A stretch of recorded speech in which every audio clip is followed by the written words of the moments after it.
Hey guys, it's me, Brandon. Today we are going to tell a story from the first book of Samuel. We also have a channel in Spanish, and we'll leave a link to it in the description. Don't forget to check our arts and crafts videos. This story can be found in 1 Samuel chapters 18 to 20. Let's listen to the story. After God rejected Saul as king, the Spirit of God left him, and he was sometimes tormented by an evil spirit. His attendant suggested a young musician called David be brought in to play the lyre or harp to comfort the king. Whenever Saul was tormented, David would play his lyre and the evil spirit would leave. After David killed Goliath, he returned as a hero, and King Saul became very angry and jealous of him. The next day, as David was playing the lyre, Saul had a spear in his hand. He hurled it, saying, "I'll pin him to the wall." But David dodged him twice. Saul planned to get David killed in battle, so he made him commander over 1,000 men. However, the Lord was with David, and he was victorious in battles, making him even more popular. Now Saul's daughter Michal was in love with David, and when they told Saul about it, he was pleased. Saul offered his daughter Michal in marriage to David if he killed 200 Philistines. David did not think himself worthy to become the king's son-in-law, but took up the challenge. David was not killed by the Philistines as Saul hoped, but returned in triumph and took Michal as his wife. Saul became afraid of David as he knew the Lord was with him. King Saul's son Jonathan had become a close friend of David and given him his tunic, sword, bow, and his belt. They made a promise to remain friends. Saul told Jonathan to kill David, but he kept his promise, and instead of attacking David, he warned him his life was in danger. He then spoke well of David to Saul and made the king promise not to harm David.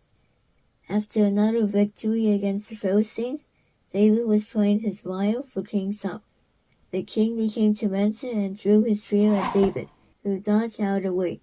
The spear drove into the wall, and David fled home.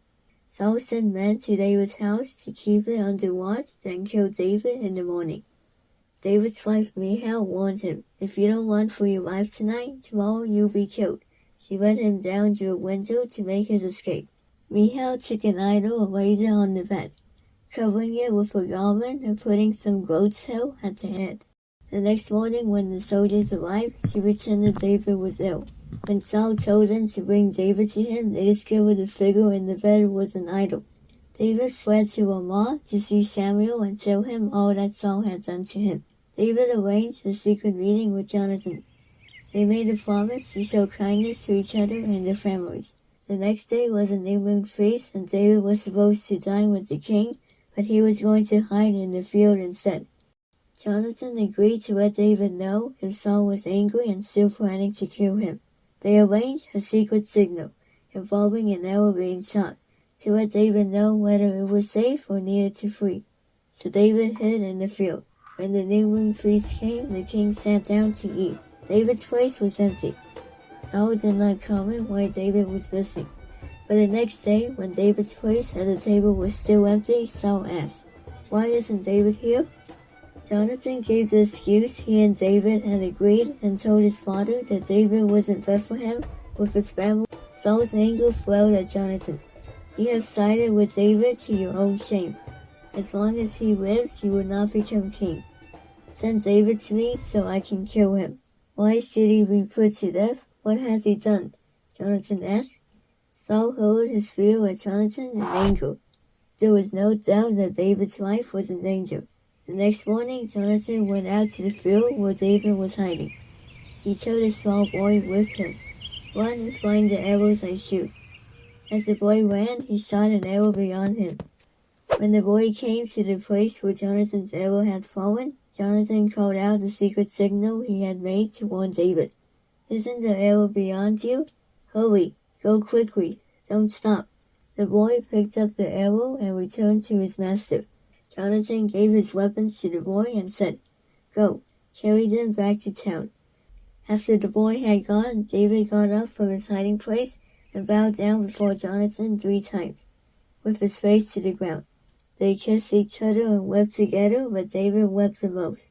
Jonathan said to David, go in peace, for we have sworn friendship with each other in the name of the Lord. God is witness between you and me, and between your descendants and my descendants forever." The two friends departed. David left to go into hiding, and Jonathan returned home. In this episode, we see how Saul was jealous of David. Winning every battle made David very popular with the people of Israel, and Saul began to feel jealous of David's success. On the other hand, Jonathan admired David, and they became great friends. In a true friendship like the one Jonathan and David had, people help each other, are kind and generous. When David was in trouble, Jonathan helped him. We can learn from Jonathan not to be jealous of the triumphs of others, but to rejoice with the triumphs of others. We should never be angry or jealous of others. We can choose to be happy in the achievements of others because we know that God is with us. He loves us and has great plans for us too. For the next episodes, we will see how David will face many more challenges, but his faith in God will help him. Thanks for watching, and we'll see you in the next episode. Bye!